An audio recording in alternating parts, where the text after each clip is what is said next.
I'm on the tip of the Gower at Rhossili, and looking over to Bury Holms. I've got this cottage in the background which I think I could do something with to give the view a bit of life and sense of scale. And yeah, it's a wonderful day, so bracing here. Don't know anywhere quite like it on the Gower. You're right out into the sea at the tip, and usually it's blowing a gale here, and that just adds to the sense of drama. Out painting this weather, glorious, but of course it's winter, a bit cold, so it's a matter of a few quick sketches and getting composition right, and then something I can work on back in my study. At Bury Holms, we're at Rhossili, the tip of the Gower, and we're looking across to the little island. You can get out to at low tide, which is Bury Holms. And I've been asked to do, well, a number of requests about painting clouds, and also about my mixing, how to mix. So I'm going to start with I want a sense of aerial perspective where you're looking across and it looks further into the distance. So we're starting with a very light blue.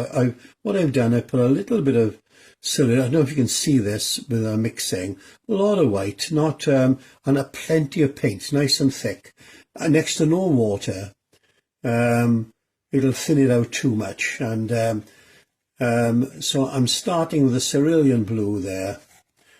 And then I'm going to clear this, and what I might do then is get white that you can see here with a little bit of the sienna there, the raw sienna. So it's not a pure white, it's more of a creamish colour, which doesn't register straight away because I've toned the board the way I have. And I'm not worried too much. I'll be mixing all this in. And now I'm going to go back now to a darker blue. So it's more just the ultramarine blue there now, on top of the mix I've got. And let's have a look at that. Could do a little bit more white. And this is where painting, it's correcting all the time. You're not quite right. And then I don't know how many corrections I must do in an actual painting, because it's all mistakes. And then learning each painting, you're learning all the time and what have you. Now what I might do is mix a little bit of that cadmium red. Is very powerful, so you don't want a lot. Look at that now, a little bit, look how powerful that was. So you want a lot of blue with it, and I'll get a mauvish sort of colour, and let's try this on there. Yeah, okay, that'll do for now, that'll do. I want to bring this colour into the painting, actually into the Rhossili Downs up here. There we go. So there's that sort of feel, and I don't think I need to do much more to the sky than that really for now, this first session. And if I went at it again, I would get more, and just build on more of that sort of cream colour. But I think that'll do for now, and I might just be able to get the headland in here now. Surprising how far away this distance is. I walked it at a golden retriever, the name of Sally, many years ago, and we walked it from Rhossili right across. I couldn't believe how long it took, how far it was. It's now what I'm going to do, I'm going to mix a bit of light red there. See the light red? And I know my palette needs cleaning. It's one terrible state, isn't it? But there we go. So this is Rhossili down. So it's quite distinctive here. It drops down, then goes up again. There we are. And I might take, I'm taking that colour and I'm going to put it into here. Why not? And then it saves me mixing a fresh colour. And this will just be my basic colour for the distant hills. And let's try and get the island. Just a suggestion. And look how large my brush is. You don't want these finicky little brushes when you're getting all these big areas in. You want a big brush so it can be done quicker. And this is a piece of plastic. This acrylic I'm working on, and all I can do is lift this plastic then up, and then I've got a little plastic box here with some sponges, keep wet. Put that in there, shut that up, and that'll keep for about a month. So there we go, that's enough there for now. Second session now with the cottages, and in terms of painting cottages, you've got to put them in their setting. Don't have them too big that you lose the setting in which they're found. Also a focal point, keep it from the centre, either this part, this part, this part, or this part. That should be your focal point, either there, and that way it maintains interest. So what I'm going to do first of all, because the whites I'll have to come back onto again and again. So just get one bit on, is picking up the graphite of the pencil, and so, but never mind, that'll dry now in a minute. And we'll just move around the painting and come back to it. So we need to get the white, and then the light is important. It's coming from this side, so this will be blue in here, and the blue might be too dark. It might need altering, but that's part of it. You're, as I said earlier, you're correcting all the time.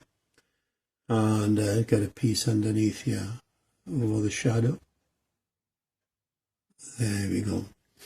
And now what we're going to do is just get the roof in. So I'm only thinking really of the dark sort of shapes at this point, the large shapes. So let's get this roof. And what I'm going to have to decide is, do I want the roof darker than the background here, or do I want it lighter?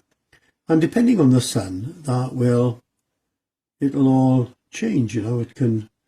A roof can look very dark, almost black, and other times of the light it can look very, very light blue. So there's no telling. Depends on, right. But I think I'm going to put it darker like that and leave it stand out like that, I think. And I'll be coming back with a fine brush to get the detail in there, but we're going to leave that for now, let that dry off.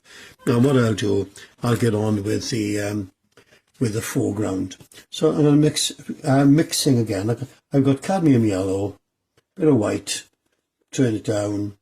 I'm going to put a bit of blue with it and decide, well, do I want it that colour or not? Try it on. Well, I'll put a bit of red with it as well, and that will tone him down, so it gives it more of a subdued. There we go. I'm quite happy with that for now. I'll be coming over all of this, so I wouldn't worry too much about it. All the time, just building on, keep the lights up to that end, get more white with it, that's all, up there. So you can see with the mixing, now what I might do is get a darker colour. So I'm going to put some light red with the green. So you can see I've got different greens going on here now. This is a darker green here. I'm going to have a bit of a hedge as a foreground here. Now, see, now I've got that in. I could leave that as that and then come back and work on all of that. But in the meantime, I might come back to this cottage again and build on this white again. Let's see what we got here now. Yep, that's registering better, far better. And that's, again, will be better now. Now let's get the green around it. Finished painting of the cottage. And you can see I've got the focal point off centre. And the sheep then again at a nice lead in, and a bit of foliage in the front, not too much to take the eye there, but just enough to lead you on into the cottage. And yeah, and then Bury Holms in the distance, Rhossili. To give you an idea, if I was to take this out now and put it in a little frame, gives you an idea. Let's move that away and push that back enough. You'll see how effective that can be. Small little paint, look, only 6 by 8, but in a frame, that can be quite effective. So there we go.